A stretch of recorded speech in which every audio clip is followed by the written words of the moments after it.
Terima kasih Gunadi. Oke. Oke. Mari kita satu Bapak dalam di doa. surga, kami bersuka cita Tuhan hari ini, pagi ini, kami masih diberi kesempatan untuk melihat kemurahan hati Tuhan melalui pekabaran yang akan kami dengarkan Tuhan. Di mana domba-domba Tuhan sedang dipanggil dari luar kandang. Kami pun adalah domba-domba yang tadinya di luar kandang dan kami mau masuk Tuhan. Bapak, tolong kami Tuhan, bukan hanya mendengar Tuhan, tetapi kami mau untuk datang kepada suara gembala kami yang baik itu, Tuhan Yesus. Tuhan, kami juga memohon, tolong kami di dalam setiap detik nafas yang Tuhan berikan, agar ini tidak menjadi sia-sia Tuhan. Agar setiap nafas ini menjadi kemuliaan bagi nama Tuhan. Dan Om Randy yang Tuhan pakai saat ini Tuhan. Berkati Bapa, supaya pekabaran ini boleh menjangkau saudara kami dimanapun mereka Tuhan. Dan kerinduan kami boleh bertemu bersama-sama Tuhan dengan Engkau di awan-awan. Sebelum memasuki masa kesukaran itu Tuhan. Mampukan kami untuk melewati kerikil-kerikil kecil ini. Sehingga pada saat kerikil besar datang, batu-batu besar datang, kami tidak hilang. Sehingga nama Tuhan dipermuliakan, Bapak. Tolong berkati alat yang ada, Tuhan. Juga lindungi kami, Tuhan, dari gerakan setan yang berusaha menutupi pekabaran yang indah ini, Bapak. Terima kasih untuk kemurahan hati-Mu, Bapak. Bekerjalah melalui Om Randy. Dalam nama Yesus kami berdoa. Amin. Amin. Oke, terima kasih Gunadi. Jadi ini adalah bagian ketiga daripada pelajaran domba-dombaku akan mendengar suaraku. Dan pelajaran ini menjelaskan tentang kapan Babylon jatuhnya komplit sehingga umat Tuhan dipanggil keluar. Ada 5 hal yang bisa kita lihat, yang bisa diuraikan menjadi lebih banyak dari 5. Kriteria yang perlu dipenuhi untuk memenuhi syarat yang mana umat Tuhan yang berada di Babylon dipanggil keluar. Dan oleh sebab itu kita mau lihat ringkasannya, apa saja yang kita sudah bahas dan apa saja yang sudah digenapi. Dan walaupun ada yang sudah digenapi, kita akan bahas lagi dalam pelajaran ini dan selanjutnya kita akan tetap membahas seterusnya kriteria-kriteria yang walaupun kita sudah lihat sudah digenapi. Oke, jadi kita mulai di sini. Oke. Di sini dikatakan complete fall of Babylon. Jadi jatuhnya Babylon komplit di sini. Oke. Sebentar, ada sesuatu yang saya membuat. Oke, jadi ini complete fall of Babylon, jatuhnya complete Babylon. Yang kita lihat waktu itu, pertama adalah strong delusion, tipuan besar. Setelah itu adalah seluruh bangsa minum anggur murka percabulannya. Yang ketiga adalah kemurtatan atau apostasy. Apostasy itu adalah, sudah tahu kan, itu adalah threefold union kan, apostasy. Dan yang keempat adalah fornication, percabulan antara gereja dengan kuasa sipil.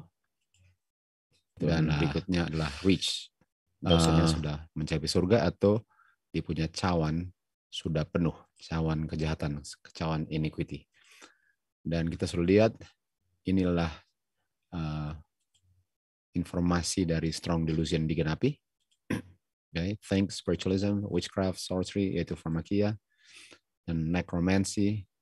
Necromancy salah satunya adalah komunikasi. Necromancy adalah komunikasi dengan roh setan, dan kita tahu roh setan, roh iblis ini akan memberikan informasi bahwa Tuhan sudah rubah hari Sabat ke hari Minggu kan. dan sonship. Sonship itu adalah antikristus, walaupun nggak hanya terbatas di situ. Oke.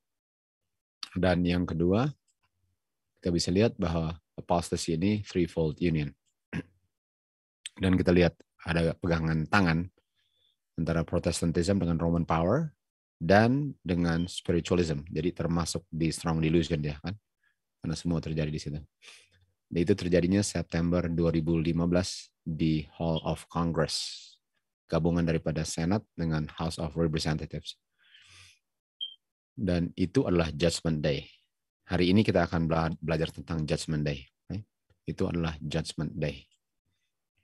Dan kita lihat fornication itu jadinya di US Congress. Dan itu juga hari sebelumnya dia Pausan mengunjungi Obama, yaitu presiden waktu itu. Jadi presiden dikunjungi, lalu dia punya legislatif dikunjungi juga. Dan di legislatif itu ada badan judikatif juga. Semua dia punya Mahkamah Agung hadir dan duduk di depan semuanya. Kalian bisa lihat gambarnya juga kan. Baik. Dan kita lihat bahwa United Nations juga, karena besoknya tanggal 25 dia menghadiri United Nations. Dan itu fornication juga. Okay. Lalu kita lihat bahwa ini adalah Daniel 11 ayat 40b. Kan? Sama dengan Wahyu 17 ayat 123, Judgment of the Great Whore. Makanya Judgment Day. Ini Daniel 11 ayat 40b. Kita akan ulang lagi itu. Dan ini juga terjadinya Daniel 11 40b. Ini Wahyu 17 ayat 1 dan 2. Okay? Walaupun bukan hanya terbatas di 2 ayat itu. Dan kita bisa lihat bahwa reach sebenarnya sudah reach. Walaupun kita bisa ulang lagi, tapi kita sudah bahas bahwa sudah reach, cawannya sudah penuh. Dan ini apostasy adalah tanda di mana umat Tuhan perlu keluar. Ini adalah tanda. Dan ini adalah tanda juga. Dan kita lihat di sini ada whirlwind, kan? Di Daniel 11 ayat 40b ini whirlwind. Kita sudah lihat kemarin pelajarannya. Dan ini juga kita lihat whirlwind. Kan? Terjadi di Hall of Congress. Lalu kita lihat all nations-nya. Dia kunjungi United Nations. All nations kan. Jadi kita sudah lihat semua ini. Walaupun kemarin kita judulnya apostasy dengan fornication. Dan strong delusion kita sudah bahas, tapi semuanya sebenarnya sudah dibahas, walaupun nanti ada yang akan dibahas lebih detail lagi. Dan oleh sebab itu semuanya sudah terjadi, semuanya sudah komplit, dan ini terjadinya di September 2015. Semua terjadinya pada waktu yang bersamaan.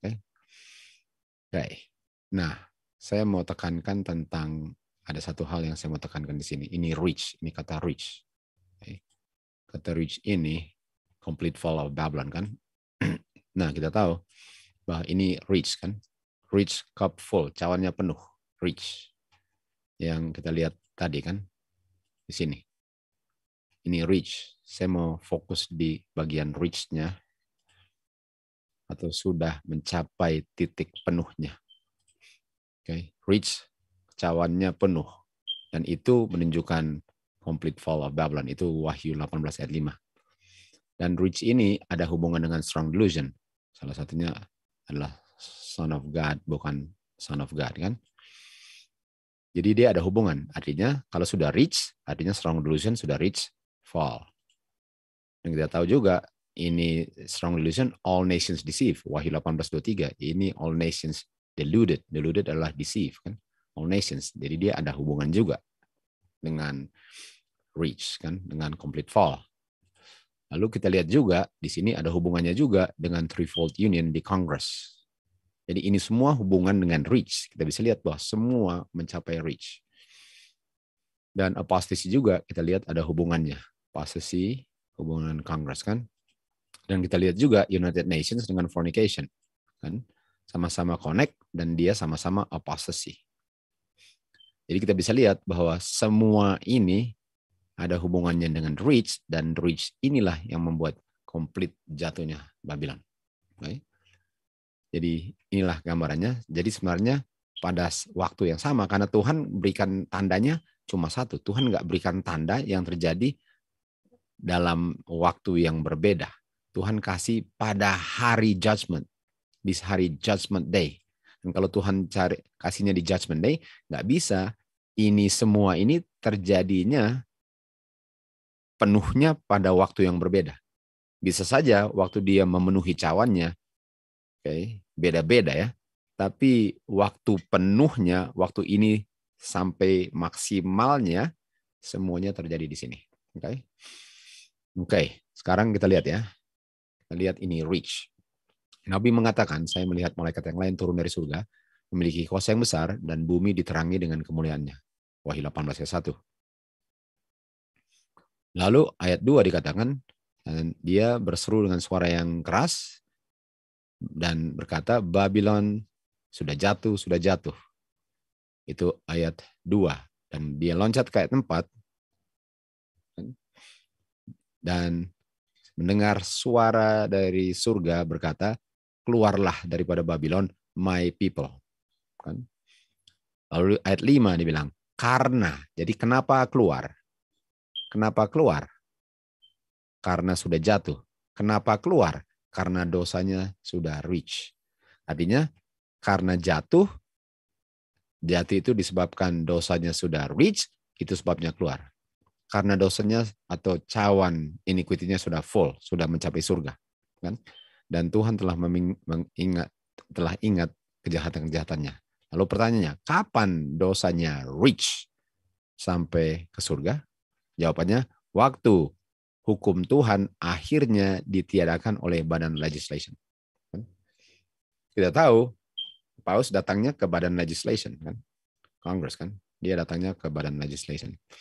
Oke, jadi kita mau buktikan ini karena bisa saja orang punya pengertian adalah, oh nanti waktu dia bikin undang-undang hari Minggu, kan? Undang-undang hari Minggu baru itu reach. Nah, kalau undang-undang hari Minggu itu reach, artinya tanda untuk keluarnya di undang-undang hari Minggu, betul? Tanda keluarnya di undang-undang hari Minggu. Sehingga bahaya sekali kalau orang pikir bahwa nanti kalau dibikin undang-undang baru saya keluar. Padahal sudah terlambat sekali. Kan? Dan nggak bisa bahwa sejauh ini kita lihat semua bukti menunjukkan ke September 2015. Lalu satu kutipan ini tunjuk ke undang-undang hari Minggu atau Sunday Law. Nggak bisa. Kita sudah belajar bahwa Sunday Law dengan decree sama tapi beda, kan? Jadi kita akan lihat ya. Jadi saya nggak mau orang pikir, oh ini nanti kalau Sunday Law baru kita keluar. Kalau Sunday Law udah terlambatnya bukan main. Nah, mari kita buktikan itu. Oke, sekarang kita ke Bible Commentary 977 Review and Herald kalau nggak salah ini. Waktunya sudah datang. Waktu hukum Tuhan in a special sense, dalam pengertian yang khusus. Artinya in a special sense kita akan lihat apa artinya. To be made void, untuk ditiadakan oleh negara kita melalui badan legislatif. Okay. Jadi kita bisa lihat kutipan sebelumnya tadi di sini, karena di sini dikatakan dia punya dosa kapan sampai surga? Waktu hukum Tuhan finally. Tapi waktu hukum Tuhan itu di sini dibilang in a special sense. Artinya in a special sense itu adalah dalam kasus ini dia lebih berlaku. Okay? Dalam kasus ini. Artinya mari kita lihat dia punya kutipan berikut untuk mengerti apa artinya in a special sense. Karena saya nggak mau orang tunggu waktu dibikin Sunday Law itu. Karena kita tahu Sunday Law itu bertahap. Dan bertahapnya di mana waktu dibikin Sunday Law nggak ada undang-undang mati. Pembunuhan. Nggak boleh kerja aja hari Minggu. Dan pelan-pelan gitu kan. Disesuaikan dengan dia punya bencana alam bertambah-tambah. Jadi yang mana? Sunday Law yang mana? Karena Sunday Law itu sebenarnya sudah ada. Di mana di Eropa sudah ada Sunday Law. Di mana mereka tutup toko-toko pada hari Minggu. Itu Sunday Law. Itu Sunday Law. Jadi apa artinya in a special sense? Oke, lanjut. Apa artinya special sense? Oke, ini di Testimony to Minister Gospel Worker. Katakan, saudara-saudara, kita hidup di jam-jam yang paling solemn di sejarah dunia ini, di akhir zaman. Lalu dibilang, nggak pernah ada waktunya untuk berdosa. Betul kan? Nggak pernah ada waktunya untuk berdosa. Memang nggak pernah ada waktunya untuk berdosa. Apakah hanya karena kita hidup di akhir zaman, sekarang nggak boleh berdosa? Enggak. Mau di akhir zaman, mau di awal zaman, dan kapan saja di antara awal dan akhir, nggak pernah boleh berdosa. Okay? Jadi dikatakan sini ya, nggak pernah kita boleh ada waktunya untuk berdosa. Lalu, selalu itu bahaya sekali untuk tetap melanggar. Selalu, kapan saja. Tapi, in a special sense, ini kan, tapi dalam kasus yang ini, dalam kasus ini adalah khususnya sekarang di akhir zaman. Artinya khususnya ini di akhir zaman termasuk kapan saja. Jadi walaupun kapan saja nggak boleh berdosa, kapan saja itu di bagian kapan sajanya di akhir zaman itu in a special sense-nya. Jadi in a special sense itu dia membatasi waktu tertentu yang adalah bagian daripada keseluruhannya. Ini in a special sense. Okay. Jadi kita kembali lagi. Kita kembali lagi ke kutipan ini. Waktunya tiba di mana hukum Tuhan in a special sense, okay, in a special sense untuk dibuat void. Nah, in a special sense artinya di saat ini. Karena tadi di saat ini di akhir zaman, artinya ada waktu tertentu di mana ini berlaku. Walaupun ini nggak berlaku hanya di sini, tapi saya mau fokus dia berlaku sekarang. Walaupun bukan hanya sekarang tentang dosa kan. Dan ini juga hukum Tuhan di saat ini, dalam situasi ini sudah di-made void. Okay? Sudah di-made void. Artinya sekarang saya mau tahu kapan in a special sense-nya. Kapan waktu in a special sense-nya di mana hukum Tuhan ditiadakan. Kan? Kapan sudah berlaku dilakukan oleh badan legislatif ya. Oke. Jadi make sure kita mengerti itu. Jangan kita pikir bahwa ini mau tunggu Sunday law undang-undang nanti. Oke. Nah, mari kita lihat ya. Bicaranya bangsa, jadi waktu bangsa berbicara adalah tindak tanduk daripada badan legislatif. Nah, jadi kita ulang lagi. Jadi waktu dia bicara itu legislatif. Nah, mari kita ulang lagi tadi. Oke. Kita ulang ke sini. Di sini dikatakan dengan badan legislatif dia membuat hukum Tuhan in a special sense dengan dia bicara. Dengan dia berbicara di badan legislatif in a special sense hukum Tuhan ditiadakan dan kita akan buktikan jelasnya nanti, oke? Apa artinya? Saya hanya membagikan ini untuk membuat orang yang berpikir bahwa ini nanti terjadinya waktu dibikin undang-undang hari Minggu baru berlaku. Enggak.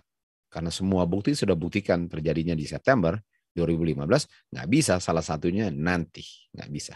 Nggak bisa tandanya 2015 lalu Sunday law. Nggak bisa. Itu nggak bisa.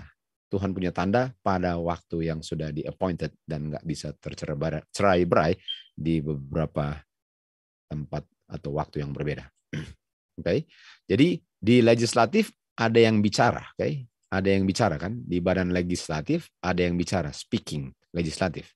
Okay. Jadi dengan speaking, dengan dia speaking in a special sense, dia sudah membuat hukum Tuhan void. Okay. Nah, mari kita lihat apa itu badan legislatif. Okay. Lihat bahwa badan legislatif itu apa? Congress. United States Congress. Okay. Badan legislatif adalah United States Congress. Okay. Jadi siapa di badan legislatif yang berbicara di United States Congress? In a special sense, siapa yang bicara dan meniadakan hukum Tuhan? Kita akan lihat itu. Okay. Kita lihat sini ya. Pope Francis 2015 berbicara Dia yang bicara kan. Dia punya keynote speaker.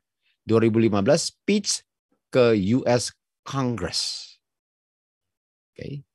Jadi dia bicara untuk US Congress. India. Dan apa yang dia bicara di sana? Ini dia bilang, saya akan ambil 2 di sini. Tentang common good dengan fundamentalism. Ini yang dia bicara. Jangan lupa, dengan dia bilang ini, dia buat void hukum Tuhan. Okay? Dia bikin void hukum Tuhan. Dan ini berlakunya di sini. Karena ada yang bicara di badan legislatif. Okay.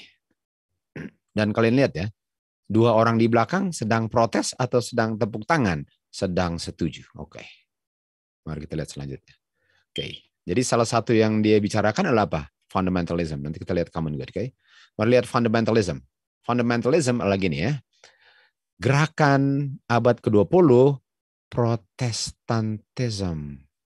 Dan menekankan pengertian Alkitab itu literal. Literal artinya kalau dibilang 6 hari kerja, benar-benar 6 hari. Kalau dibilang hari ke-7, benar-benar hari ke-7. Ini bukan evolusi. Artinya fundamentalism adalah Protestantism. Oke. Jadi waktu dia di Congress, dia bicara tentang Protestantism. Okay. Protestantism. Itu yang dia bicara di Congress. Oke, kita lanjut lagi. Oke. Satu gerakan Protestan yang benar-benar pengertian Alkitabnya literal. Literal itu artinya kalau dibilang ada air bah, memang ada air bah. Kalau dibilang bahwa kamu harus tinggalkan dosa, itu benar-benar tinggalkan dosa. Bukan selain itu. Kalau Petrus jalan di atas air, dia memang benar-benar jalan di atas air. Waktu dia binasakan Sodom dan Gomora, benar-benar dibinasakan. Kalau Tuhan bilang demikian, memang itulah artinya. Itu adalah Protestantism. Oke, kita lanjut lagi. Oke, mari kita dengar dia punya speech. Mudah-mudahan kalian bisa dengar. Oke, kasih keras.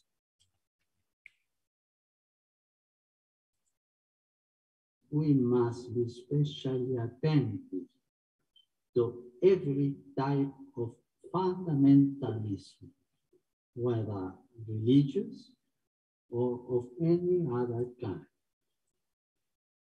A delicate balance is required to combat violence perpetrated in the name of a religion, an ideology, or an economic system, while also safeguarding religious freedom, intellectual freedom, and individual freedoms. Oke, jadi kita bisa lihat bahwa waktu dia bilang tentang fundamentalism, dan dia bilang harus hati-hati tentang fundamentalism ya, ini ya. Jadi dia bilang kita harus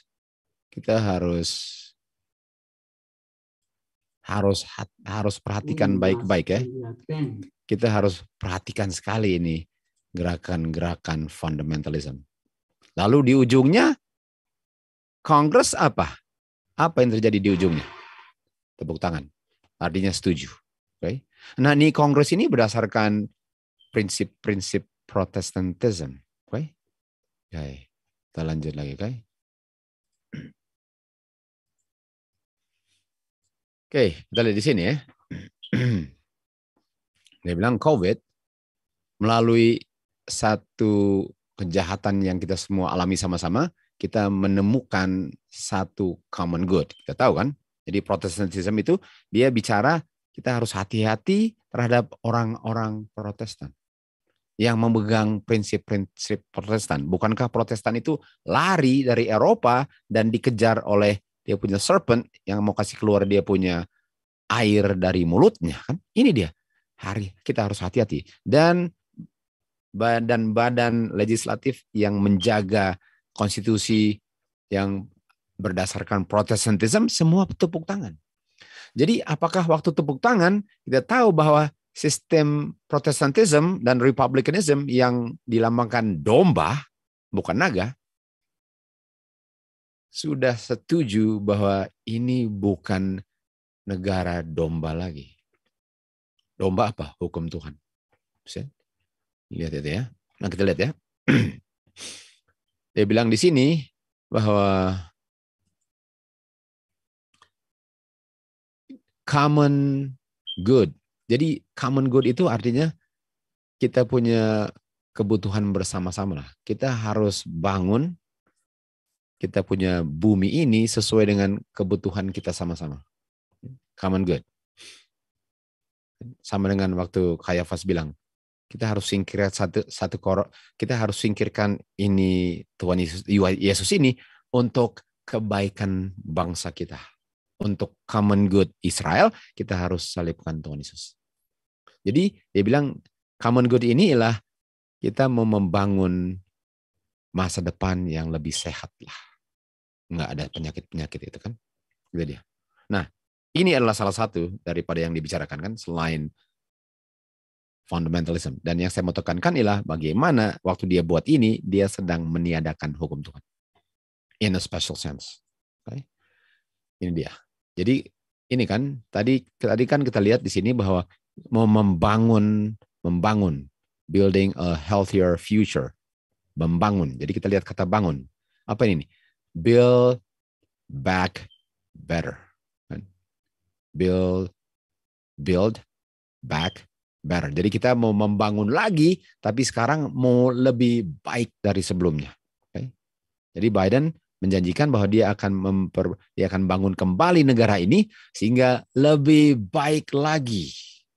Sekarang saya tanya, apakah seluruh dunia tambah baik atau tambah parah sekarang? Okay?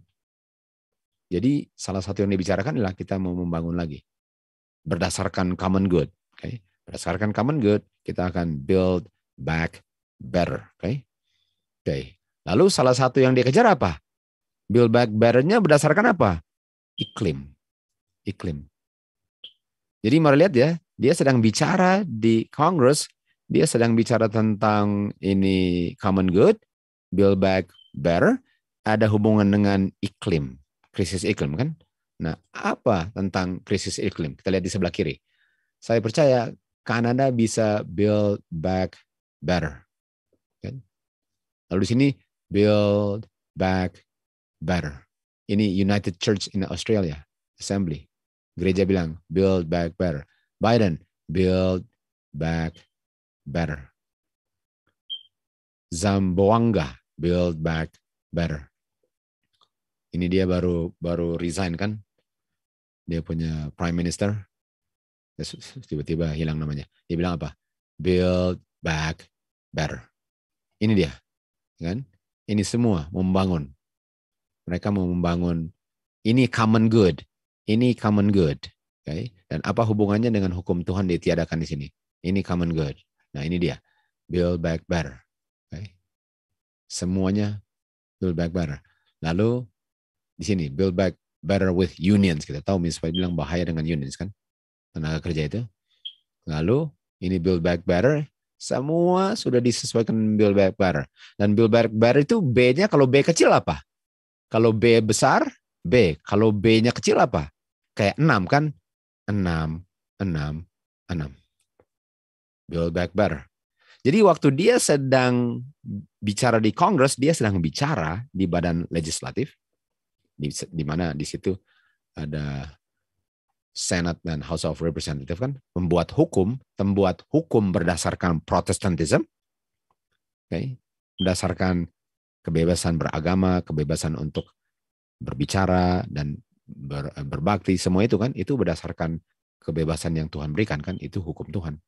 Sementara dia bilang hati-hati dengan Protestantism. Sementara itu dia bilang common good, build back better. Okay? Ini dia.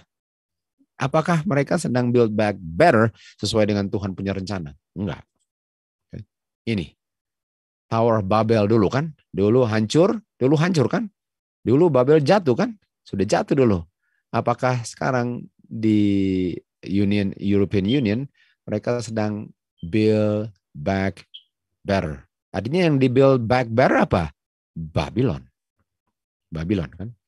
Artinya Babylon yang sedang diperbaiki, Tower of Babel. Okay? Ini build back better. Okay? Jadi dibilang, Pope Francis dia mempromosikan common good untuk heal the wounds, untuk sembuhkan luka. Okay? Jadi common good itu tujuannya lukanya sembuh daripada C-19 krisis ini. Okay? Ini dia. The wounds inflicted. Jadi kita baca di ini ya, CNA sini. Luka yang menyebabkan luka itu oleh coronavirus krisis hanya bisa disembuhkan dengan common good first. Artinya waktu dia bilang kita harus common good, dia bilang apa? Itu tolong luka saya sembuh. Nah, kalau luka saya sembuh, apakah hukum Tuhan ditinggikan atau diganti? Oh, ini dia. Krisis yang kita sedang alami sekarang karena pandemik sedang mempengaruhi semua orang.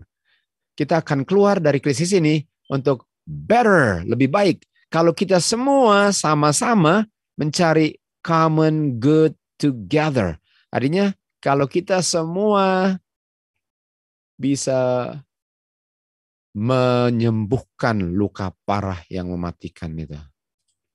Okay. Wahyu 13. Ini dia, coba lihat ini.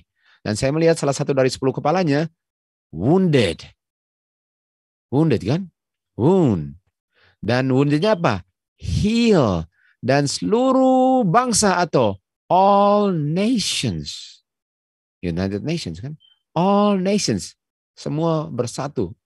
Ini artinya waktu dia bicara itu, dia sedang bilang, tolong saya punya luka parah sembuh. Dan yang membuat luka parahnya apa? Dia terpisah dari kuasa sipil. Artinya waktu dia sedang datang untuk minta kuasa dari sipil, dia bilang, kalau kamu tolong saya punya luka sembuh karena saya diluka parahkan oleh kuasa sipil. Kuasa sipil, Napoleon dengan Bonaparte itu, membuat saya terpisah dari kuasa sipil sehingga saya nggak ada kuasanya. Itu luka parah. Dan tolong sembuhkan saya punya luka dengan kita melakukan percabulan. Dan mereka apa? Mereka setuju. Dan setuju artinya apa? In a special sense. Saat itu seakan-akan mereka sudah rubah hukumnya. Di pikiran mereka sudah rubah. In a special sense.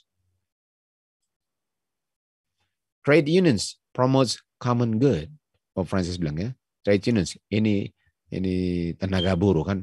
Misalnya bilang jauhkan diri dari itu kan. Ini kan trade unions, common good. Lalu dia bilang apa di bawahnya? Trade unions, common good, ujung-ujungnya apa? To rest. Untuk istirahat. Untuk ada istirahat. Kalau bicara istirahat hari apa? Hari Minggu. Jadi apakah common good? Dia bilang supaya kita berbakti hari pertama, apakah itu sudah in a special sense made void hukum keempat. Dan di badan itu semua berdiri, judikatif, legislatif, senat dengan house, semua setuju, tepuk tangan. Nggak ada yang berdiri bilang, saya nggak setuju. In a special sense, hukum Tuhan sudah ditiadakan. Paulus bilang bahwa manusia telah berdosa terhadap planet. Jadi planet ini rusak, planet ini penuh dengan penyakit karena dosa manusia. Lalu apa yang dia bilang di Hill? Paulus bilang BC-19 ini adalah cara alam untuk menunjukkan bahwa kamu telah berdosa. Jadi nature bilang kamu berdosa dan berdosa itu akibatnya ini pandemik. Pandemik ini hasil kamu berdosa. Artinya dosa yang mana yang saya lakukan? Dosa yang mana yang saya lakukan yang menyebabkan pandemik ini? India. Karena kamu nggak beristirahat pada hari Minggu. Ini. Common good kan? Common good. Jadi supaya kita semua nggak sakit, supaya kita semua nggak ada yang menderita, for the common good, kita harus istirahat supaya nggak ada yang sakit. Supaya nggak ada yang sakit, kita harus semua for the common good, untuk semua kebaikan rakyat di dunia, sebaiknya kita istirahat. Karena dosa kita lah.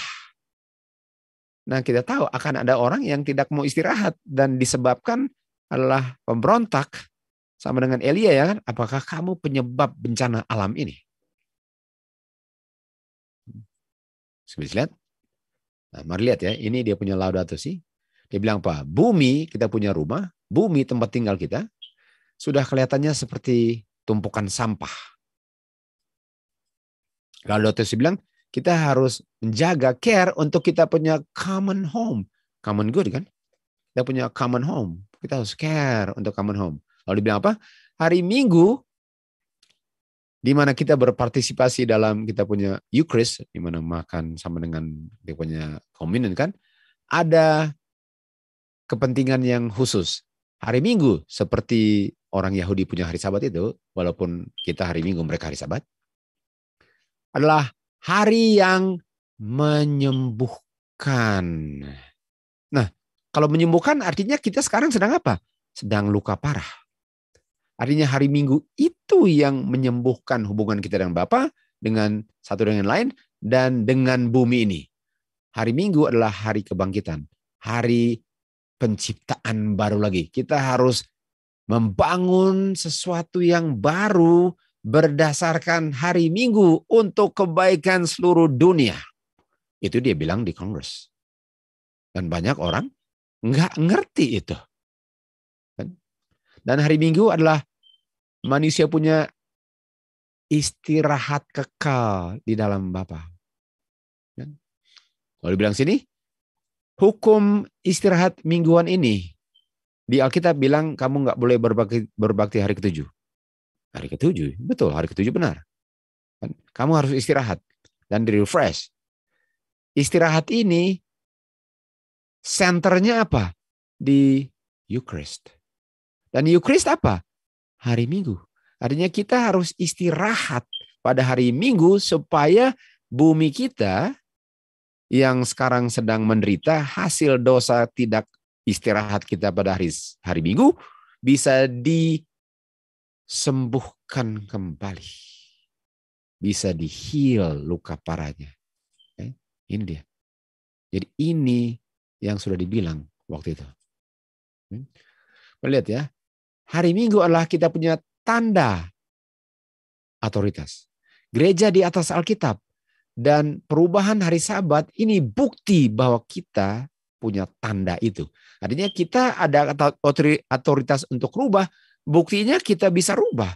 Itulah tanda hari Minggu. Hari Minggu adalah tanda kerajaan ini. Hari Minggu adalah tanda beast. Hari Minggu adalah mark of the beast. Buktinya mereka rubah dan banyak yang ikut. Dan yang ikut mengaku Protestan. Tentu saja Gereja Katolik bilang bahwa perubahan dari hari Sabat ke hari Minggu adalah dia punya pekerjaan. Dan pekerjaan ini adalah tanda bahwa dia ada otoritas dalam hal-hal keagamaan. Ini dia. Dia bilang, lalu kita lihat ya.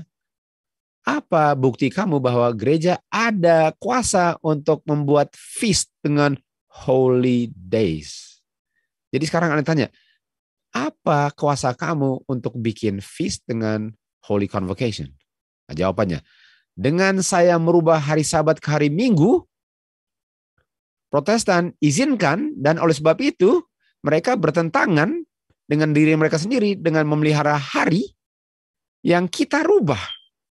Dan mereka juga melanggar other feast yang kita perintahkan oleh gereja. Kalau mereka keep kita punya Sabat, Minggu, lalu mereka keep kita punya feast, itu buktinya bahwa kita ada kuasa untuk menggantikannya. Buktinya Protestan memelihara hari Minggu dan mereka keep kita punya feast dengan holidays.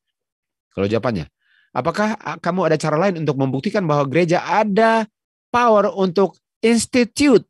Ingat Tuhan Yesus institute the Lord Passover, ada kuasa untuk menginstitusikan festivals of precept.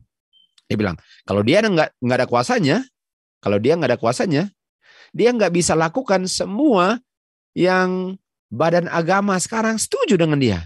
Dia nggak bisa merubahkan penyembahan hari Minggu dari hari Sabat, dan penyembahan hari pertama dari hari ke-7 adalah bukti juga bahwa dia ada kuasa untuk rubah hari-hari feast dan holidays-nya.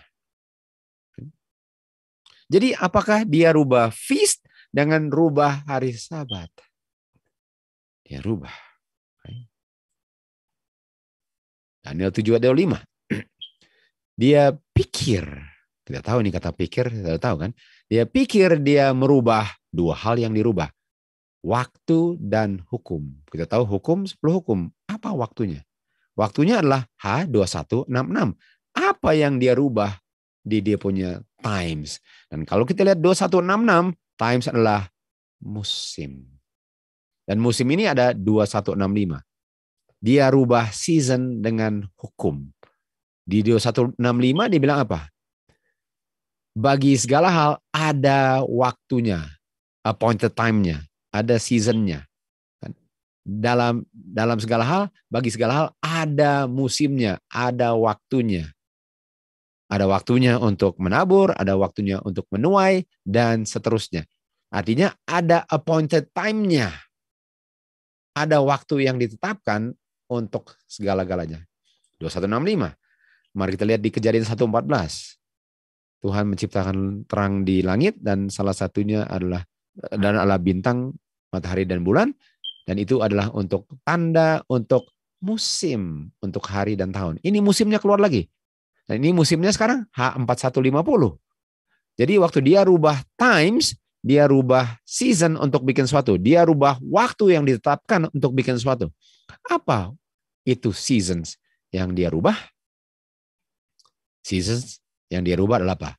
Festival, appointed time, assembly time, meeting time, solemn time, lalu apa? Feast time. Dia rubah feast time. Jadi kalau kita lihat di sini bahwa dia merubah feast dan dia merubah hari Sabat yang kita tahu adalah weekly feast. Jadi pertanyaan saya, kalau dia rubah Tuhan punya times, apakah itu sama dengan dia tiadakan atau dia tiru di hari yang beda? Kalau dia tiadakan, itu beda. Dia rubah. Dia nggak dibilang dia tiadakan feast dan ganti hukum. No, dia ganti feast dan dia ganti hukum. Artinya Tuhan masih ada nggak hukumnya? Masih dia ganti. Masih ada feast-nya nggak? Masih. Makanya dia ganti. Dia nggak dibilang dia tiadakan feast, oke, nggak feast lagi. Walaupun kalau dia tiadakan salah kan? Dan dia tiadakan hukum. No, dia ganti dua-duanya. Kenapa? Karena dua-duanya dia mau rubah waktunya. Dia rubah waktunya. Makanya Rasul Paulus bilang di 1 Korintus 5:8, mari kita keep the feast pada waktunya. Di Kolose 2:16, holidays, ini dia bikinnya holidays, Sabbath, dan new moons. Ini dia tiru juga dan dia rubah. Ini buktinya bahwa itu tidak dipakukan di kayu salib, malahan digantikan. Jadi kalau kita pakukan di kayu salib, kita meniadakan sama dengan kita melakukan apa yang dianjurkan. Bedanya mereka lakukan pada waktu yang berbeda, kita sama sekali nggak lakukan. Pokoknya jangan lakukan yang benar, itu kuncinya. Oke. Mari lihat di sini. Waktu dia bicara di Kongres, dia bilang semua itu. Dia bicara tentang common good, dia bicara tentang dia punya dia punya fundamentalism. Apa yang terjadi? Apakah mereka berdiri? Apakah badan legislatif protes atau tepuk tangan? Lihat, semuanya tepuk tangan. Lihat. In a special sense, mereka terima anjurannya. In a special sense, the law of God was made void. Apa yang terjadi? Mereka dengan berdiri tepuk tangan. Jadi, apakah hukum Tuhan in a special sense sudah di-made void oleh badan legislatif? Sudah. Dibilang sini, malaikat dari surga turun, dunia diterangi dengan kemuliaannya, dan dia berseru dengan suara yang keras, Babylon sudah jatuh. Oleh sebab itu keluar, karena dosanya sudah mencapai surga. Kapan dosanya mencapai surga? Waktu hukum Tuhan in a special sense di made void dengan mereka setuju dengan apa yang dianjurkan, dan mereka inilah badan legislation. In a special sense was made void. Oke, jadi itu sudah dibereskan. Sekarang kita loncat ke pelajaran judgment. Oke, kita ke bagian judgment sekarang. Oke, Wahyu 17 ayat 1. Saya akan menunjukkan kepadamu penghakiman pelacur besar. Ini judgment-nya. Dengan raja-raja bumilah dia melakukan pelacurannya. Di sini. Dan pelacurannya kita lihat di Wahyu 18. Kan? Babylon sudah jatuh karena dia melacurkan dirinya dengan raja-raja bumi. Jadi kita sudah lihat bahwa Wahyu 17 ini terjadinya di Wahyu 18. Wahyu 18 ini sebenarnya bicara tentang Wahyu 17. Terjadi fornication. Jadi sudah, dan itu terjadinya, jadi waktu dia lakukan fornication, dia dihakimi. Ada hubungan dengan dihakimi. Oke. Oh ya, kenapa saya nggak bisa maju? Oh, ini bukan PowerPoint. That's okay.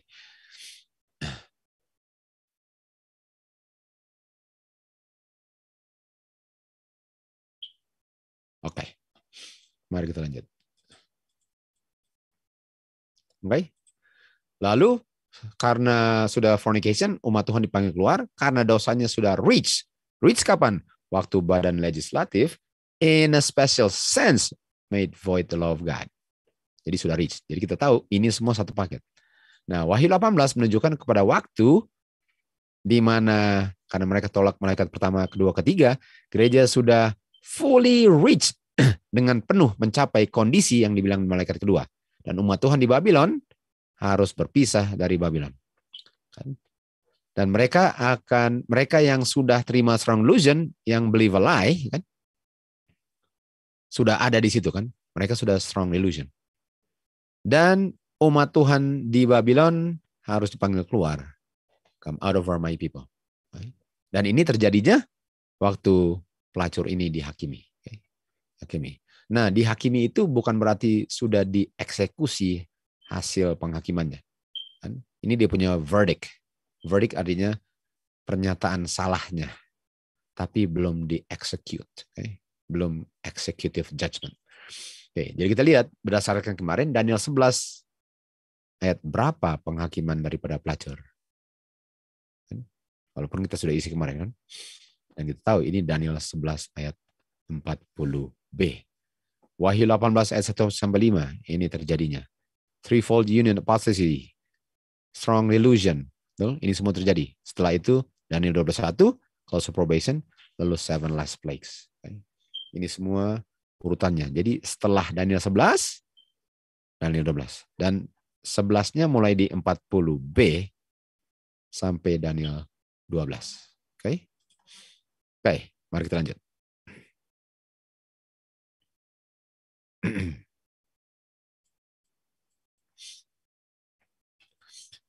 1844 kita punya imam besar masuk ke bilik masuci di Ka'bah di surga untuk mulai pekerjaan investigative judgment.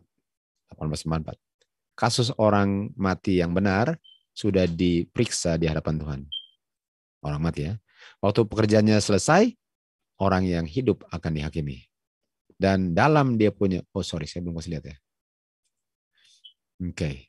Jadi 1844 mulai pekerjaan investigative judgment. Dan ini investigative judgment adalah pekerjaan atonement. Atonement adalah mempersatukan orang yang tadinya terpisah dari Bapa. Jadi Judgment Day adalah Day of Atonement. Okay? Day of Atonement adalah Judgment Day. Artinya waktu kuasa kepausan ini di Wahyu 17 ayat 1, waktu di sini dikatakan the judgment of the great whore, ini terjadinya di hari Day of Atonement. Okay? Ini terjadinya di Day of Atonement. Okay? Make sure kalian bisa ikut itu, karena Day of Atonement sama dengan Judgment Day. Kalau kita lihat di Imamat 23 kan, mulai ayat 27. Okay. Jadi mari kita lihat terus. Lanjutnya. Dunia sudah digoncang dengan roh peperangan. Nubuatan Daniel 11 sudah hampir digenapi sampai ayat 5. Sedikit lagi, sebentar lagi, time of trouble, Daniel 12:1 akan terjadi. Okay? Dekat. Jadi saya mau lihat dari sudut pandangan Daniel 11. Okay? Daniel 11. Nah, mari kita lihat Daniel 11. Okay? Mari kita lihat Daniel 11. Di sini mulainya Daniel 11 ya. And at the time of the end, kita tahu ini 1798. Atheistic France di bawah Napoleon dengan Berthier menangkap kepausan. Lalu abis itu Raja Utara, kepausan datang kembali, tapi sekarang dalam tour whirlwind. Kita sudah tahu kan, kita lihat kemarin. Jadi karena dibilang di sini bahwa sedikit lagi Daniel 12, kita mau lihat Daniel 11-nya mulai di mana? Mulai di ayat 40. Walaupun bagian awalnya dia punya luka parah. Dan waktu dia kembali, dia sudah mau sembuh lukanya. Dan di akhir daripada Daniel 11, luka fatal. Okay? Jadi luka parah. Jadi kita tahu 496 Clovis, 508 Clovis taklukan Visigoth, Arianism ditaklukan, 538 dia punya Justinian Code, di mana semua harus sembah Trinitas, kalau enggak akan disingkirkan. Lalu luka parah 1798, kan? Lalu 2015 dia kembali untuk lukanya sembuh. Lalu Daniel 11:45 luka fatal permanen. Okay? Itu dia punya urutan. Dia akan datang. Jadi 1798 2015. Ini kan? Ini 1798-nya. 1260 kekuasaan kepausan mulainya 538 dan akan berakhir 1798. Di mana tentara Prancis, yaitu Spiritual Sodom Egypt, Atheistic France, Wahyu 11:8, masuk Roma dan membuat paus adalah tawanannya dan dia mati di tempat pembuangannya. Itu 1798-nya. Sekarang kita ke 1141. Dia juga masuk ke Glorious Land. Okay? Amerika di mana? Glorious Land. Dia kunjungi kemana? Glorious Land. Lalu dia akan rentangkan tangannya juga ke upon the countries. Kita tahu tangannya siapa? Countries apa? Nations. Dia ke United Nations. Bikin persetujuan di sana. Lalu setelah itu dia sekarang ada power. Dia dapat powernya dari Presiden Amerika Serikat, dari Badan Legislatif, Congress, lalu sekarang dari United Nations dia dapat power. Dan dia akan ada power, dia sudah ada power terhadap semua ekonomi. Jadi military dengan ekonomi dia terima powernya. Tapi sementara itu terjadi sejak dia ke Congress, tidings, gospel, Matius 24 ayat 14 dikabarkan. Kan? Dikabarkan. Lalu ayat 45, he shall come to his end. Selesai dia. Adanya luka parah yang permanen. Nggak pernah akan sembuh lagi. Selama-lamanya. Okay? Karena gospel ini. Lalu habis itu, Daniel 12:1, time of trouble. Ini dia punya urutan. Okay? Ini urutan yang kita sudah belajar kemarin. Okay. Sekarang mari lihat. Saya akan scroll ke atas dulu ya. Oke. Di sini tanda yang harus dilihat sama dengan sudah dekat tutup probation manusia. Jadi waktu saya lihat tandanya, artinya probationnya sudah dekat. Nah ini dia kan, tadi kita ulang lagi. Di saat saya lihat dia di Daniel 11 ayat 40b, 41, itu semua terjadi. 42, dan dia terimanya 43. Basically semua itu dia terima pada 3 hari itu. Okay. 23, 24, dan 25 dia menerima itu. Belum dia ke negara-negara lain juga ya. Beberapa negara dia kunjungi. Tapi pada umumnya dia dapat semua itu. Dan waktu saya lihat tanda, sedikit lagi apa? Dia bilang tadi, time of trouble. Artinya waktu saya lihat tandanya, sudah mau tutup pintu. Dan waktu saya lihat tanda, saya harus keluar ke gunung-gunung. Saya harus keluar. Ini tandanya, saya sudah harus keluar. Dan waktu dibilang keluar di Matius 24 ayat 17, jangan yang di atap rumah turun lagi untuk ambil sesuatu dari rumahnya. Kalau di ladang, jangan kembali ke rumah lagi. Silakanlah kalau ada anak kecil, silakanlah. Berdoalah supaya jangan musim dingin atau pada hari Sabat. Jadi waktu kamu harus lari, segera lari. Lalu ayat berikutnya apa? Time of trouble. Lihat ini. Cuma dipisahkan oleh satu ayat. Waktu kamu lihat ini, ayat berikutnya, karena ini menunjukkan sikap kamu, bukan menunjukkan peristiwa. Waktu kamu lihat di ayat 16 harus keluar, sikap kamu jangan kembali lagi dari mana kamu beradanya tadi. Lalu ayat 21-nya, time of trouble. Bisa lihat dekatnya. Bisa lihat, dan kenapa nggak langsung terjadi? Karena Tuhan punya panjang sabar. Kalau Tuhan nggak panjang sabar, siapa yang bisa selamat? Nah, mari kita lihat waktu dia berdiri di tempat yang kudus kan. Jadi waktu kamu lihat abomination of desolation, berdiri di tempat yang kudus. Nah, apa artinya itu? Apa artinya berdiri di tempat yang kudus?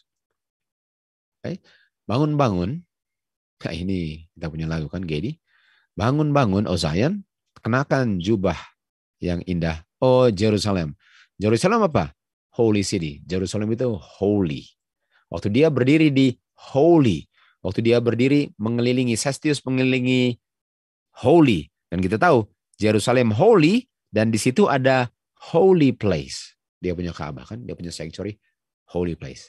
Jadi waktu dia mengepung Jerusalem, holy place, di mana ada holy sanctuary, itu Jerusalem. Dia berdiri di Jerusalem kan.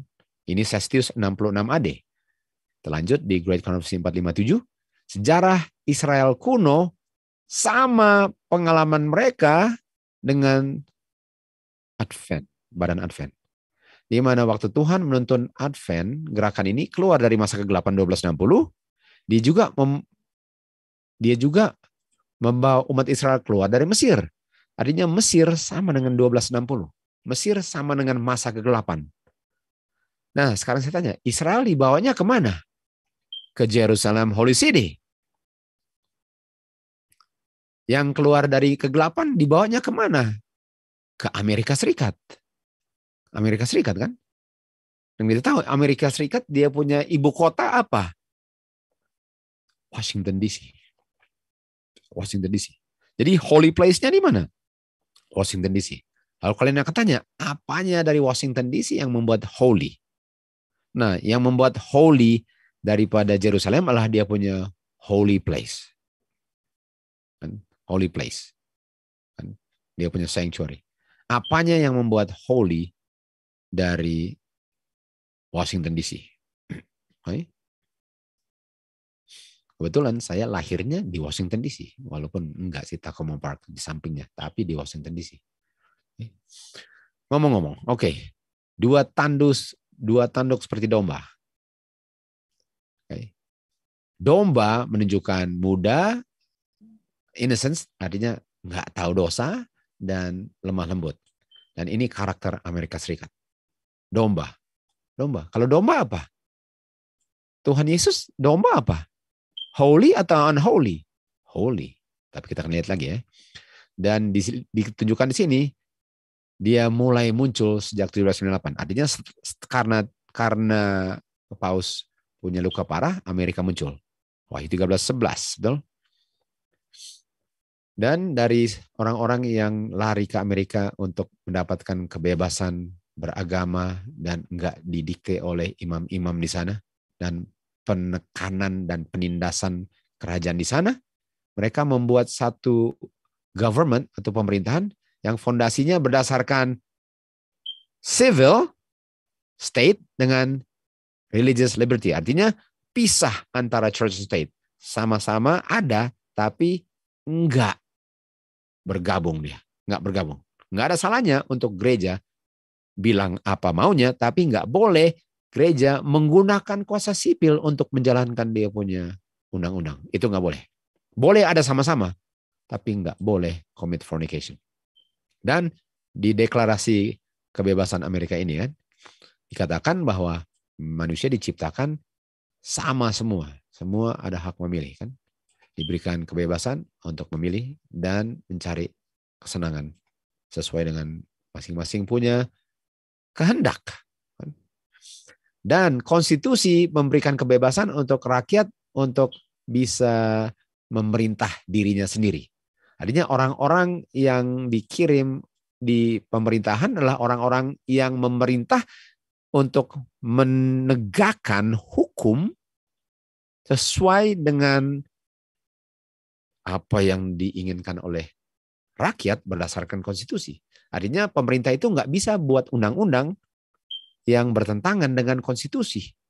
Artinya bukan rakyat lagi yang memerintah sesuai dengan keinginannya, ini kuasa di luar rakyat yang memerintah. Dan itu beda dengan konstitusi. Dan oleh sebab itu, diberikan kebebasan untuk beragama. Dan berjuta-juta orang sudah datang ke Amerika Serikat. Dan oleh sebab itu, Amerika menjadi satu bangsa yang sangat powerful di bumi ini. Nah, lalu kita lihat di sini. Konstitusi Amerika Serikat memberikan kebebasan conscience. Conscience itu hati nurani.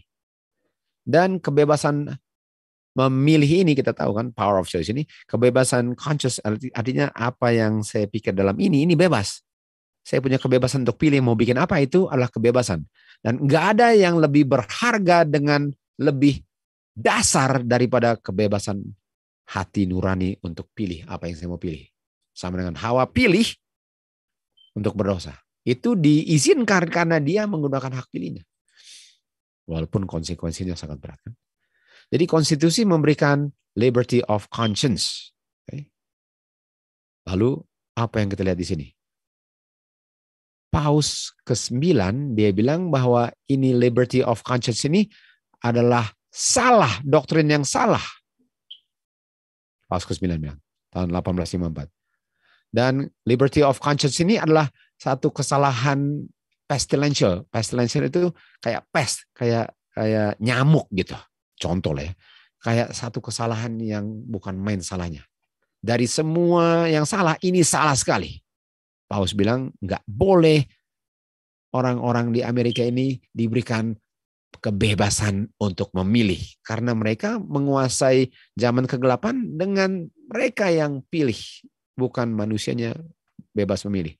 Jadi ini yang mereka bilang. Oke. Jadi kita mau kasih lihat sesuatu sekarang.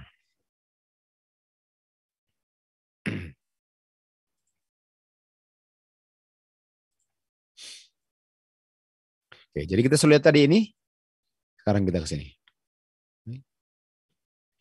Kita lihat di sini salah satu tempat, salah satu kota yang dia kunjungi di Amerika. Dia kunjungi Washington DC, lalu New York, lalu dia kunjungi Philadelphia. Nah, Philadelphia ini di mana terkenal dengan ini bell ya, namanya Liberty Bell. Liberty.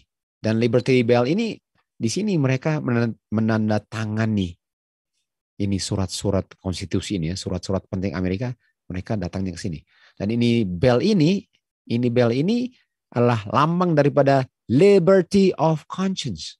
Dan dia kunjungi tempat itu, dan waktu itu kita ingat kan bahwa waktu dia kunjungi tempat itu bahwa Great Controversy disebarluaskan kan? Ingat itu? Disebarluaskan Great Controversy, buku Great Controversy, bukan Great Hope, Great Controversy kan? Jadi dia kunjungi ini. Nah, waktu dia kunjungi itu, tadi kita baca bahwa dia bilang itu apa? Itu adalah satu hal yang sangat salah. Apakah dia kunjungi Philadelphia untuk menunjukkan dia menghargai liberty of conscience, atau dia mau kunjungi tempat itu untuk meniadakan liberty of conscience? Itu dia kan. Tentu saja dia mau meniadakan liberty of conscience. Kita tahu bahwa Rome nggak pernah berubah. Betul? Oke, kita kembali lagi ke kutipan. Oke. Terus lagi. Lalu sementara Roma sesuai dengan mereka punya keinginan appeal kepada otoritas berdasarkan kebiasaan gereja, reformer berpegang teguh kepada Alkitab. Jadi waktu Roma bilang, oh kita harus berdasarkan tradisi. Kita punya reformers bilang, no, kita harus berdasarkan Alkitab. Dan dia bilang apa? Alkitab adalah kita punya konstitusi. Alkitab adalah kita punya konstitusi. Tunggu. Konstitusi itu liberty of conscience. Dan yang menjaga hukum itu adalah Kongres. Kongres itu dipilih untuk jaga konstitusi. Jadi waktu dia kunjungi Kongres,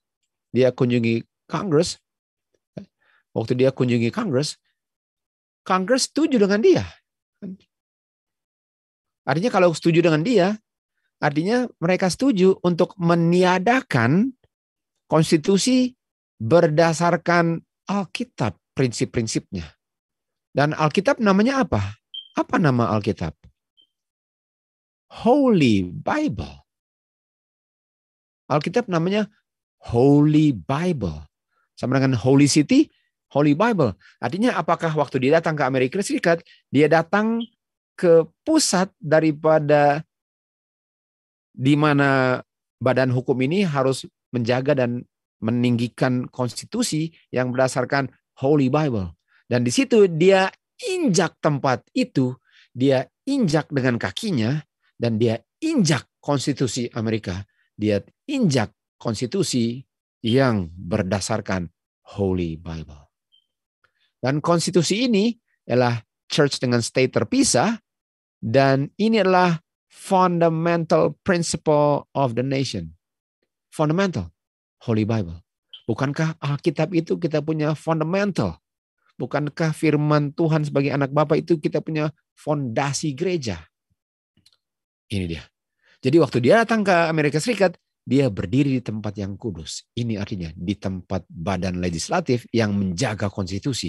Dia sudah dobrak masuk. Dan semua tepuk tangan. Dia sudah dobrak masuk. Oke, kita kembali lagi. Wahyu 13:11. Dan saya melihat binatang yang lain keluar dan dia seperti domba, 2 tanduk, atau dia punya fondasi republicanism dengan protestantism yang didirikan berdasarkan Holy Bible, konstitusinya.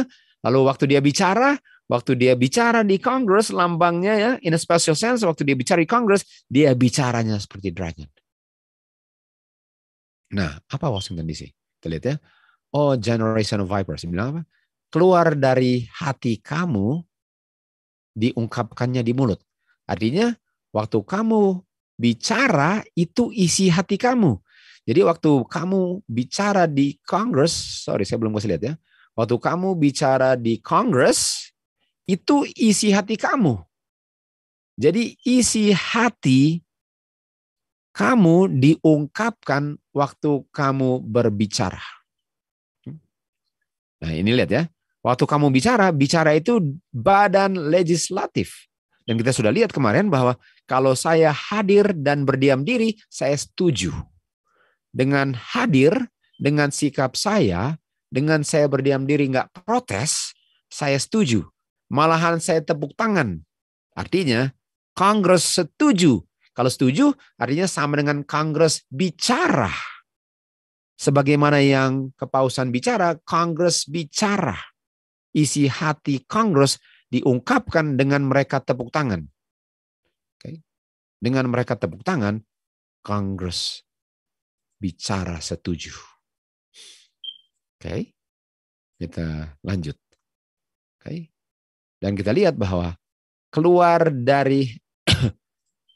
dari isi hati, apa yang saya ucapkan di mulut itu keluar dari isi hati. Nah, apa the heart of the nation? Apa hati atau jantung negara? Amerika punya jantung negara apa? Di mana di jantung negara itu mereka berbicara. Paus dan kepaus, ini kan? Ini dia ya. Paus bicara dan disetujui oleh mereka semua. Di sini katakan, Washington DC, the heart of our national capital. Jadi Washington DC itu adalah jantung negara Amerika Serikat. Dia berbicara di jantung. Dan jantung itu mengungkapkan hukum.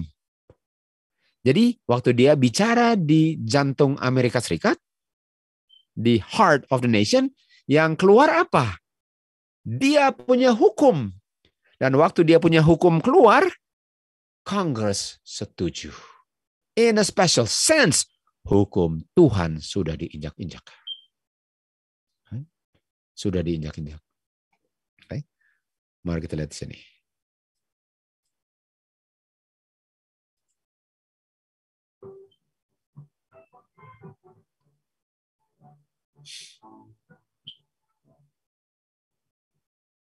We are flying over Washington, District of Columbia, the capital of the United States. We shall view this beautiful city, the pride of every American, from the clouds and from the ground, thus observing it to the best advantage. Jadi kita bisa lihat bahwa jantung Amerika, kota Washington DC. Dan dia bicara di jantung Amerika, keluar dari jantung atau keluar dari heart, bicara. Waktu dia bicara seperti dragon, dia bicaranya dari isi hatinya di Washington DC. Dan disetujui oleh badan Congress semua. Semua setuju. Oke, kalian sudah ngerti itu. Oke.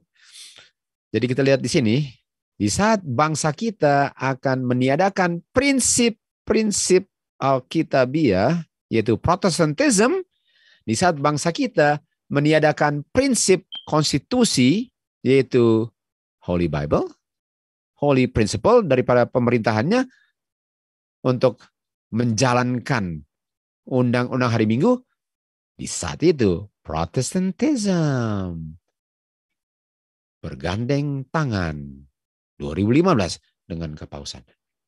Bergandeng tangan 2015. Di sini katakan Republicanism, state, Protestantism, church adalah fundamental principle of our nation. Fundamental. Ini principle adalah rahasia dia punya kuasa dan kemakmuran. Artinya, di saat Paus datang, sesuatu yang fundamental, kata lain fundamental apa?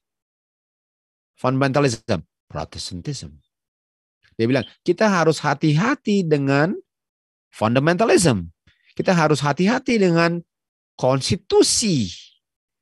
Dan orang-orang yang harusnya menegakkan konstitusi setuju bahwa kita harus hati-hati dengan fundamentalism. Walaupun mereka pikir ini adalah radikal-radikal di Timur Tengah kan? Radikal-radikal. Mereka nggak tahu dia sedang bicara tentang konstitusi. Protestan ini harus ditiadakan. Mereka tepuk tangan, mereka jabatan tangan.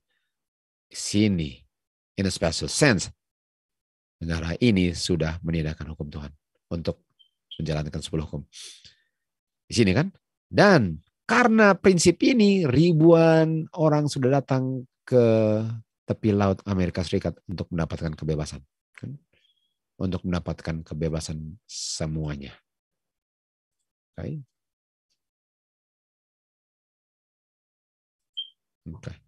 Oke. Saya mau lanjut.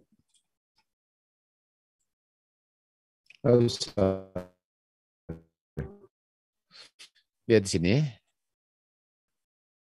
Tadi dikatakan karena fundamentalism ini, karena pisahan antara church dengan state, karena perpisahan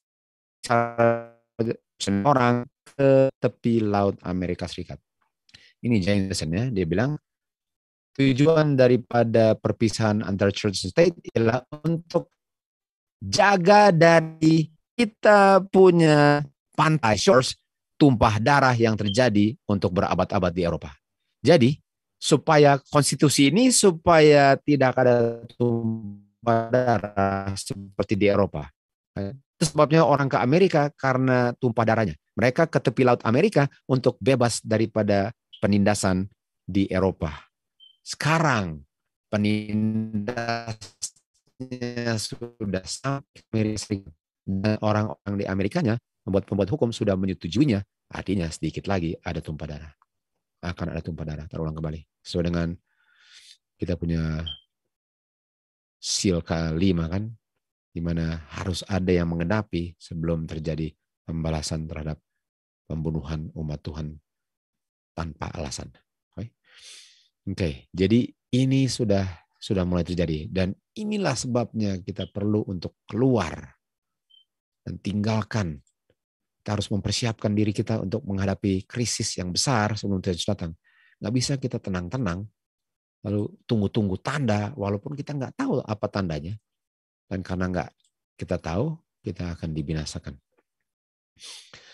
Protestan Amerika Serikat akan merentangkan tangannya dan memegang spiritisme dan memegang Roma kuasa India. Dan oleh sebab itu mereka akan injak-injak liberty of conscience, kebebasan conscience ya. Itu yang more dear, nggak ada yang lebih berharga dan lebih fundamental daripada kebebasan itu. Dan kebebasannya akan ditiadakan. Dengan kunjungan kepausan, dia minta kuasa daripada raja-raja di dunia, dan dia mendapatkannya. Sekarang dia sedang menggunakannya. Konstitusi Amerika Serikat memberikan kebebasan liberty of conscience. Ini sangat fundamental. Ini dia.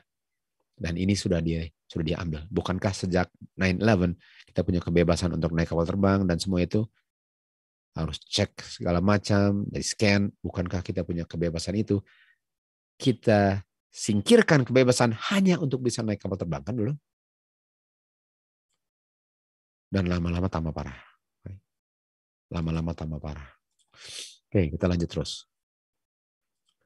Lihat di sini. Kan? Oh, coba saya mau lihat ini ya.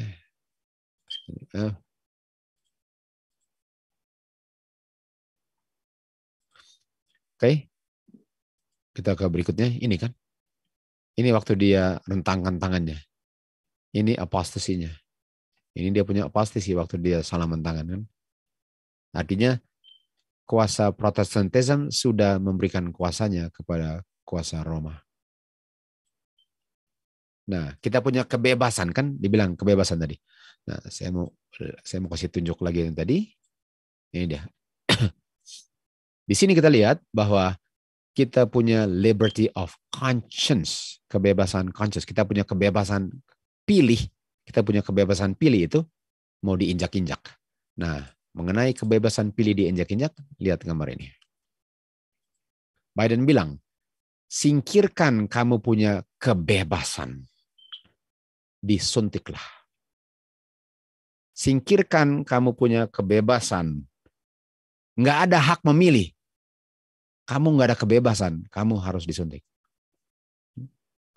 Untuk disuntik adalah kamu punya tugas patriotik ya. Kamu punya tugas untuk peduli sama negara ini, common good. Patriotic duty itu common good untuk disuntik. Singkirkan kamu punya freedom. Dan siapa yang bilang singkirkan freedom? Ini dia. Apakah kalian nggak bisa lihat kutipannya digenapi di sini? Ini kan? Di saat mereka jabatan tangan, dikit lagi kita punya hak bebas memilih akan diinjak-injak. Di saat mereka jabatan tangan, berikut dia bilang apa? Singkirkan kamu punya bebas memilih. Apakah sedang digenapi, saudara-saudara? 2015 mulainya. Kan? Sedang digenapi. Oke, mari kita lanjut terus. Kutipan berikutnya. Oke, jadi itu dari apa yang terjadi di 2015. Kita sudah tahu bahwa waktu kamu lihat Abomination of Desolation, sekarang kita mau fokus desolation-nya. Kita mau fokus ke desolation-nya. Desolation adalah kebinasaannya. Waktu dia duduk di Bukit Zaitun, murid-murid datang, kapan dan apa tandanya daripada the end? Dan jawaban Tuhan Yesus, waktu kamu lihat abomination, tapi saya mau fokus, yang akan menghasilkan desolation, berdiri di tempat yang kudus. Kalian sudah tahu apa tempat yang kudus? Di mana ada konstitusi, di mana orang penjaga konstitusi ini sudah buka pintunya dan izinkan konstitusinya dirubah oleh yang membenci konstitusi ini, sedikit lagi hancur. Biarlah mereka yang di Judea keluar. Bukan cuma keluar dari Babylon, keluar dari kota. Nah, ini desolation ini ialah 10 raja ini, dia akan membenci dia punya pelacur dan akan membuat dia desolate. Untuk membuat desolate artinya akan dibakar dengan api. Akan dibakar dengan api, kan? Desolate itu dibakar dengan api. Oke. Jadi waktu kamu lihat abomination desolation, dia sedikit lagi dibakar dengan api. John 19:15, waktu mereka bilang, kita nggak ada raja selain kaisar. Artinya kita tolak Tuhan Yesus sebagai kita punya raja, king. Kita sekarang sudah mau bercabul dengan King Roma, yaitu kaisar. Ini fornication. Artinya ini abomination. Waktu mereka pilih kaisar daripada Tuhan Yesus, itu namanya abomination. Lalu mereka berseru untuk menyalibkan Tuhan Yesus. Dan waktu mereka seru, mereka berseru dan seruan mereka itu melambangkan atau mewakili seluruh bangsa Yahudi. Artinya walaupun kamu nggak berseru, kamu dianggap berseru kalau kamu tetap tinggal di situ. Artinya kalau kamu nggak keluar dari Babylon, kamu dianggap Babylon juga walaupun kamu nggak setuju. Sama dengan itu seorang yang 7 tahun, biarpun kamu bilang apa yang akan terjadi dan kamu nggak keluar, kamu dibinasakan di saat kota itu dibinasakan. Jadi waktu mereka bilang kaisar, seluruh bangsa Yahudi bilang kaisar kecuali mereka keluar. Dan kita tahu kapan mereka panggil keluar, kan? Kita nggak ada raja sebagai Caesar. Mereka bilang apa? Mereka telah menceraikan diri mereka dari Kristus. Unchurched. Saya belajar ini, kan? Jadi di saat mereka commit abomination, gereja Babylon bukan gereja Kristus. Mereka sudah pisahkan dirinya dari Kristus. Sehingga kamu nggak ada urusan di situ kalau kamu pikir kamu mau ke gerejanya Kristus. Ya. Kita bisa melihat bahwa bangsa Yahudi gereja dan kaisar state melakukan fornication, abomination, church dengan state punya persekutuan. Dikatakan di sini, Babylon punya dosa ialah dia punya hubungan dengan raja-raja dunia. Artinya Babylon adalah gereja, kan? Dan dengan dia pisahkan diri dari Tuhan dan mempersatukan diri dengan orang kafir, abomination, gereja Yahudi menjadi pelacur. Dan dia akan terima penghakiman yang ditujukan kepada Babylon. Dan Babylon terimanya apa? Dibakar. Artinya, Yerusalem punya desolation apa? Dibakar juga. Jadi waktu kamu lihat dia abomination, waktu kamu lihat Sestius datang tahun 66 AD, sedikit lagi Yerusalem akan desolate atau akan dibakar. Keluar sebelum kamu sendiri terbakar. Babylon adalah ibu pelacur. Anak-anaknya adalah anak-anak yang melambangkan gereja yang mempertahankan doktrinnya. Membuat dia Babylon. Dan setelah itu dia mempersatukan dirinya dengan dunia. Dia menjadi jatuh. Gak bisa dibilang Babylon itu hanya gereja Roma. Karena gereja Roma sudah lama jatuh. Berabad-abad. Selanjutnya, Wahyu 18, ada umat Tuhan yang harus dipanggil keluar dari Babylon. Dan Babylon ini bukan hanya gereja Roma, karena Roma sudah lama jatuh. Artinya gereja-gereja Babylon adalah anak-anaknya yang mengikuti doktrinnya dan bersekutu dengan kuasa sipil. Inilah anak-anak daripada Babylon. Dan umat Tuhan kedapatan banyak di antara gereja-gereja yang mengaku gereja Protestan. Jadi gereja Protestan ini adalah Babylon. Karena tidak protes lagi. Sudah meninggalkan prinsip Protestan. Okay? Inilah Babylon. Nah, mari kita lanjut ya. Tuhan Yesus bilang di Lukas 13:34 ya. Oh Yerusalem, Yerusalem, yang membunuh nabi-nabi dan melempari batu mereka yang dikirim oleh Tuhan. Seringkali saya mengumpulkan kamu sebagai anak-anak. Tapi kamu tidak mau dikumpul. Kamu tidak mau dipersatukan dengan Bapa. Lalu ayat 35. Lihat, kamu punya rumah. Nah, kamu punya rumah itu artinya bukan Bapakku punya rumah. Artinya kalau ini kamu punya rumah, apakah kamu gereja Bapa, gereja Kristus? Bukan. Kamu bukan gereja Kristus. Ini yang kita baca tadi kan. Waktu mereka pilih, mereka punya raja sebagai kaisar, Ka'bah kamu adalah Ka'bah kamu, bukan Ka'bah Bapakku. Rumahmu bukan rumahku. Dan umat Tuhan harus keluar karena umat Tuhan yang di luar, yang bukan di rumahku, harus panggil, mendengar suara, menuruti suara, dan segera keluar untuk masuk rumahku dari bukan rumahku. Di saat Tuhan bilang, Yerusalem, rumahmu akan dibiarkan terbakar, desolate, dibinasakan kan? Tahun 70 AD. Nah, mari kita lihat sini. Waktu Tuhan Yesus mulai dia punya public ministry, dia membersihkan temple, rumah kan, dari kekotorannya. Dan salah satu daripada yang dilakukan daripada akhir ministrinya, dia untuk kedua kali membersihkan Ka'bah lagi. Jadi 2 kali dia bersihkan Ka'bah. 2 kali dia cleanse tempelnya. Demikian juga pekerjaan terakhir untuk amaran dunia. 2 panggilan dilakukan untuk gereja. Panggilan pertama, Wahyu 14. Tapi Babylon belum jatuh komplit kan? Panggilan kedua, Wahyu 18. 2 cleansing. Wahyu 14, panggilan pertama. Tapi panggilan pertama, my father's house. Di zaman Tuhan Yesus. Panggilan kedua, your house. Umat Tuhan keluar. Bagi kita, sudah harus keluar enggak? Kalau itu bukan rumah Bapa lagi, harus keluar. Karena itu bukan rumah Bapa. Oke. Lanjut. Lalu kita lihat di sini ya.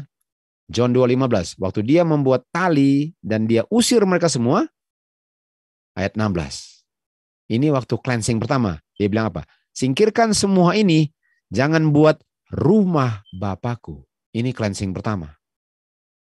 Cleansing pertama melambangkan Wahyu 14, 18-44. Cleansing kedua, waktu Tuhan bilang, your house, rumahmu. Dan waktu kamu bilang rumahmu, apa yang menyebabkan rumah Bapa bukan rumahmu? Mereka sudah pilih raja dunia, sehingga rumah Bapa menjadi rumahmu. Artinya fornication membuat rumah Bapa menjadi rumahmu. Dan di saat itu, Wahyu 18, rumahmu sudah mau desolate.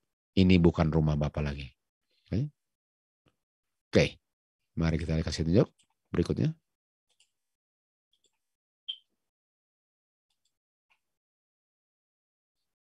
Tunggu ya. Apakah saya ada ini?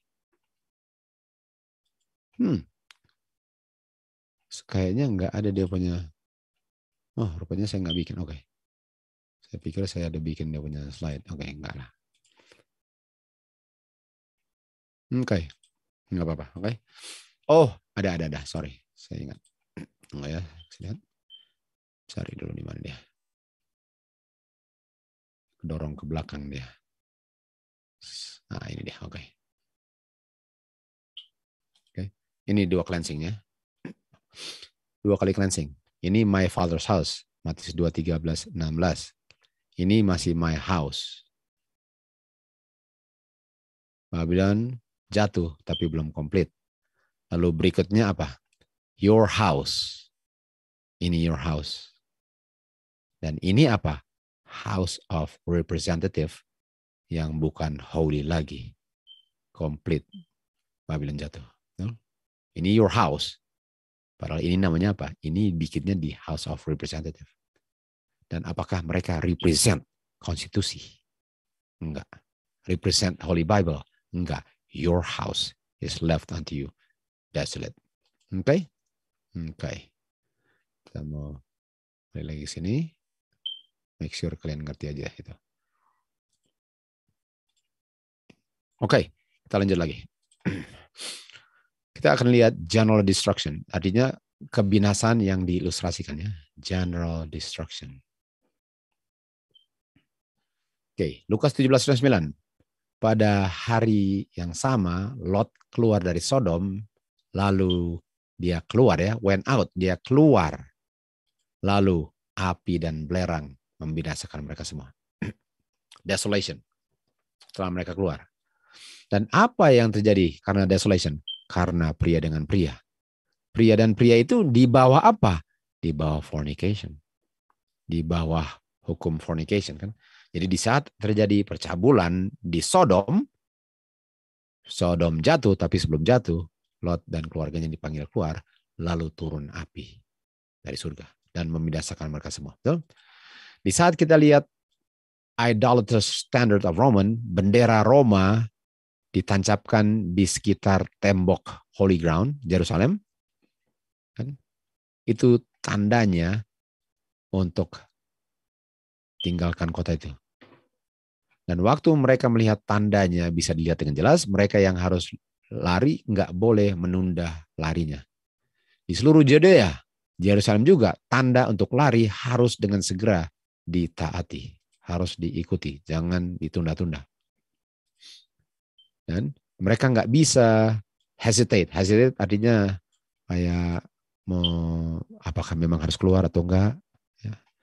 Dan karena mereka sudah mau terlibat dalam pembinasaan atau desolation. Jadi kita bisa lihat waktu Tuhan panggil ini nggak main-main. Ini untuk saya punya keselamatan. Karena kalau saya tinggal, saya akan dibinasakan. Dan bukan hanya mati, mati kekal. Mati sementara dan mati kekal.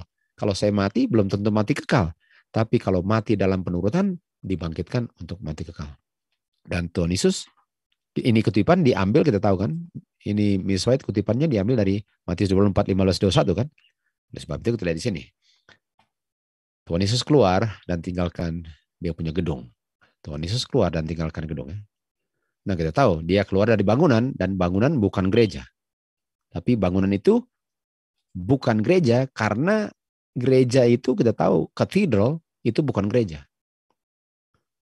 Tapi kehadiran Kristus itu yang membuat gereja. Jadi di tengah katedral pun itu gereja kalau Kristus di situ. Tapi bangunan itu bukan. Artinya sekarang bangunannya tanpa roh Kristusnya. Benar-benar nggak ada gunanya kan. Dan waktu dia tinggalkan itu, dia bilang, murid-muridnya bilang, ini gedung-gedung ya, sudah mau di thrown down. Gedung-gedung ini sudah mau di thrown down. Lalu murid-murid bilang, apa tandanya akan the end of the world? Apa tandanya berakhir semua ini? Atau apa tandanya yang menunjukkan bahwa ini semua sudah mau terjadi? Kita sudah belajar kemarin bahwa mereka pikir Tuhan Yesus akan datang kembali dan mendirikan dia punya kerajaan di bumi kan? Apa tandanya sebelum itu terjadi? Dan salah satu yang terjadi adalah gedung-gedung dimusnahkan, dibinasakan kan? Oke, kita sekarang ke Agustus 3, 1903 ya. Agustus 3, 1903. Miss White bilang tanggal itu bahwa di New York City dia lihat gedung-gedung. Dan yang lihat itu sangat mengerikan sekali, di mana Tuhan akan menggoncang bumi ini.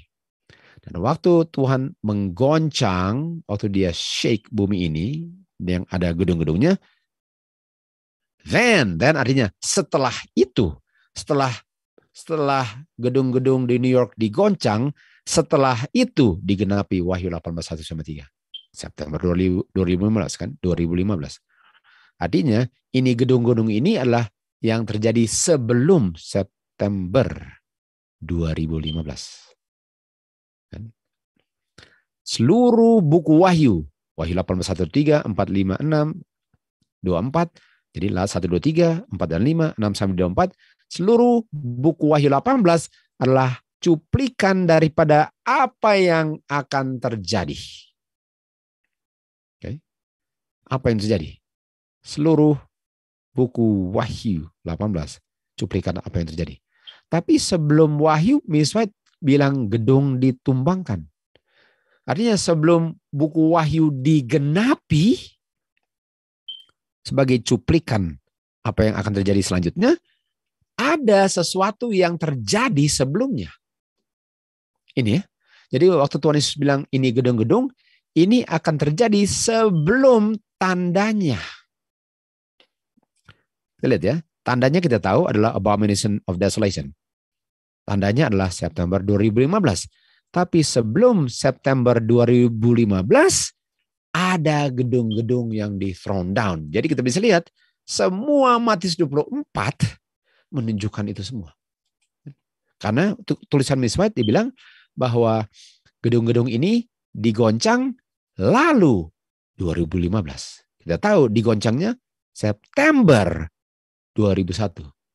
Lalu 1813 September 2015. Dan semua ini adalah cuplikan. Cuplikan apa? Cuplikan Daniel 12:1. What is coming? Di bumi ini kan. Dan Miss White lihat satu hari gedung-gedung ini akan di thrown down. Tuhan Yesus bilang ini gedung-gedung akan di thrown down. Dan itu adalah tanda sebelum tanda September 2015. Sebelumnya. Kan? Lalu gedung-gedung ini akan jatuh September 2001. Satu saat saya di New York City, saya lihat gedung-gedung ini. Membangunnya sangat tinggi. Gedung-gedung ini di New York City di thrown down. Dan waktu di thrown down setelah itu, Wahyu 18:1-3. Jadi apakah Matius 24, kita tahu Matius 24, building sudah terjadi, ayat 3 di ayat 14-15 sudah terjadi, ayat berikutnya apa? 21, time of trouble. Apakah sudah lewat semua tandanya, saudara-saudara? Apakah sudah lewat semua tandanya? Nah, saya mau lihat ya, saya ada bikin ini, dia punya light show, tapi saya nggak kasih tandanya, jadi saya mau lihat. Bentar ya. Atau sudah kegeser ke belakang kali. Bentar. Oh, ini dia. Ada. Oke. Walaupun sudah out of order.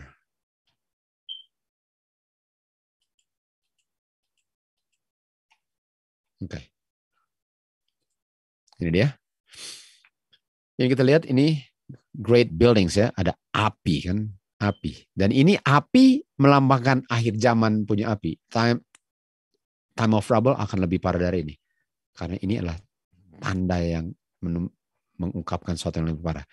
Jadi kita lihat ini adalah great buildings in New York thrown down kan. Lalu dibilang apa? Then setelah itu apa? Wahyu 18:1-3 fulfilled. Ini dia. Jadi waktu kamu lihat ini, setelah itu. Jadi yang kita lihat ini, padahal ada ini. Tapi kita sudah lihat ini, kita nggak tahu ini dulu.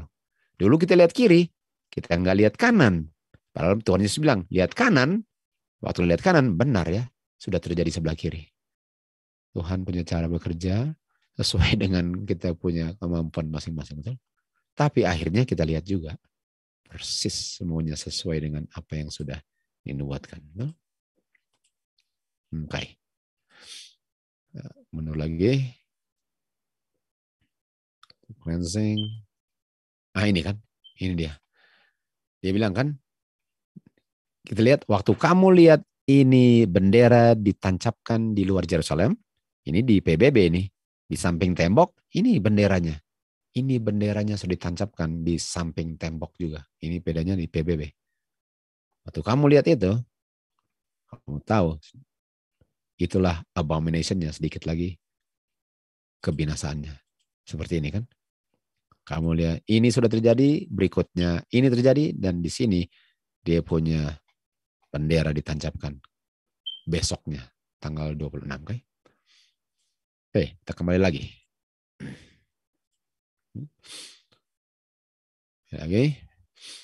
Jadi New York City kita sudah lihat kan, kita sudah tahu di mana lokasi 9/11 sekarang.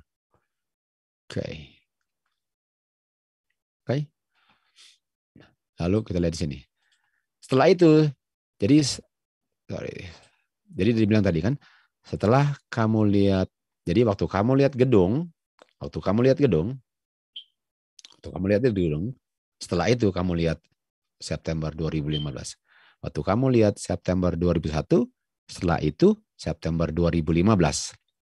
Dan waktu kamu lihat September 2001, kamu lihat apa? Ada api. Api. Api sama dengan apa? Desolation. Dan dibilang, semua yang kamu lihat melambangkan akhir zaman. Dan gedung-gedung ini dibakar seperti jerami. Dan pemadam kebakaran nggak bisa menahan-nahan apa? Destruction. Sama dengan destruction of Jerusalem. Jadi apakah 9/11 itu cuplikan time of trouble? Dan apakah time of trouble sudah dekatnya? Waktu saya lihat fornication September 2015. Jadi kita bisa lihat bahwa then waktu saya lihat itu 1813 di fulfill atau September 23-24 sampai 25 di fulfill 1140B dan pas 1 Apostate Church telah melakukan fornication dengan raja-raja bumi dan itulah judgment of the great whore di hari atonement. Papacy masuk dia punya glorious land. Lalu dunia ini penuh dengan roh peperangan. Daniel 11 sudah mau digenapi. Sedikit lagi, soon. Setelah 9/11, setelah September 15, 9/11, 9/15. Habis itu apa? 12/1 akan terjadi. Oke, jadi sudah tidak lama lagi. Berikut kita akan pelajari yang bagian pelajaran berikut ialah kita akan lanjutkan dia punya Day of Atonement. Okay? Day of Atonement kita akan lanjutkan pelajarannya. Jadi kita sudah lihat Judgment Day. Kita sudah lihat semuanya. Besok kita lanjutkan apa hubungan dengan Day of Atonement. Di situ sangat dalam sekali. Okay? Oke saudara-saudara, sampai di sinilah pelajaran kita. Semoga kita semua lakukan apa yang kita perlu lakukan.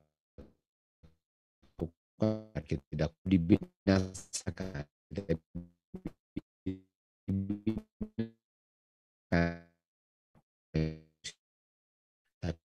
mau nggak istirahat kalau kita kehidupan kita untuk dan mati untuk kita.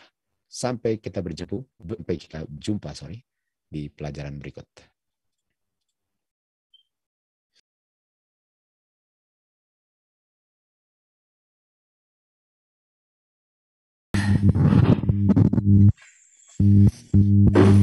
Mari sama-sama berdoa. Tuhan Maha Besar yang tahta dalam kerajaan surga, tak putus-putusnya Tuhan kami merasakan kasih dan cinta-Mu. Hal-hal yang sangat dahsyat Tuhan sudah tunjukkan, di mana kami sebagai umat-umat-Mu Tuhan sangat-sangat merasa beruntung bahwa kami sudah dipersiapkan ketika waktu itu belum tiba. Kami sudah melihat apa yang akan terjadi di masa depan, tapi sesuai dengan apa yang Tuhan sudah buat di masa lalu, kami mengerti bahwa tangan-Mu yang maha kuasa, yang tetap sama, akan memeliharakan setiap orang yang berpegang teguh pada janji Tuhan. Bapa di surga, kami memohon Tuhan, tambahkanlah grace-Mu, karena kami sebagai manusia penuh dengan ketidaklayakan. Tapi kami mengerti bahwa Tuhan sanggup. Tuhan memiliki segala kuasa yang lebih besar daripada seluruh kuasa yang ada di muka bumi ini. Itu sebabnya Tuhan, dengan belajar kami menyadari bahwa firman-Mu itu benar-benar memiliki kuasa yang akan menyembuhkan bagi setiap orang yang mau melakukannya. Itulah sebabnya Tuhan kami pilih untuk mendengarkan, mencari, menggali firman-Mu itu sampai kami mengerti. Karena ketika kami mengertilah, kami akan bisa settle di atas janji-janji Tuhan. Bapak, untuk sementara waktu kami akan berpisah, dan saudara-saudara kami, keluarga Pak Randy, terutama yang di Amerika akan beristirahat, mohon berkat pelindungan-Mu, mohon kesehatannya terus terpelihara Tuhan, sampai kami semua keluarga AMSO Present Truth Indonesia ini dibekali dengan bekal yang Tuhan sudah sediakan. Karena kami merasa belum siap Tuhan, kalau bekal itu belum penuh atas masing kami. Itulah sebabnya Tuhan, kami mohon supaya kami diberi kesempatan untuk benar-benar siap dari A sampai Z menerima bekal letterin itu. Bapak di surga, kami juga hari ini berencana akan melakukan perjalanan kembali ke Cipete. Kami tidak lupa menyerahkan perjalanan kami ke dalam tangan kuasa-Mu. Lindungan perjalanan kami Bapak, jauhkan kami dari mara bahaya dan bencana, sampai kami boleh tiba di tempat tujuan dengan selamat. Inilah Tuhan, ucapan syukur kami. Semuanya kami persembahkan, kami alaskan hanya melalui nama Putra-Mu yang tunggal, Tuhan Yesus Juru Selamat dan Penebus kami. Amin. Oke, thank you Pak Gun. Terima kasih Pak. Terima kasih Om Gun.